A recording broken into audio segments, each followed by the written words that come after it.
That's a big one. That's what I think the house that we used to live in, I kind of feel like that's what happened there. Is that they were doing some kind of rituals in the basement, or somebody was using that, and then they got stuck there. Yeah. It's like I talked about the Fox Theater, and how that theater is so old that it has been in darkness inside there for a century.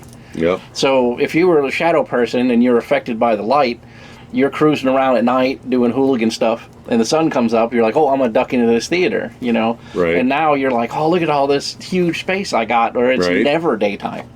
You can just store up that spectral energy and just cut loose in there all the time. And then not only that, so when it is lit up in there, you've got that whole section above the ceiling, because the domed ceiling of the place actually is separate from the upper ceiling. Oh, yeah. So there's room to get it there. I've told you that before, where I tried to get in that door and I elbowed it, or put my shoulder into it twice. And I'm like, okay, I guess it's not going to open. We turned around, took 2 steps, and we hear, and the door opened like 4 inches. Yeah. I'm like, no, thank you. I'm going to go ahead and keep walking this direction.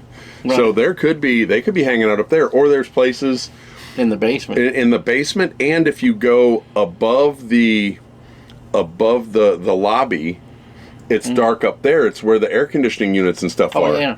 That is like, 40-foot tall ceiling up there. Yeah. There's places in that building that the sun hasn't shown, and like I say, like in 100 years. Right. That are inside that building. So if you were a, spirit, whatever, that was affected by daylight, you could hang out in there for decades and never have to fear anything.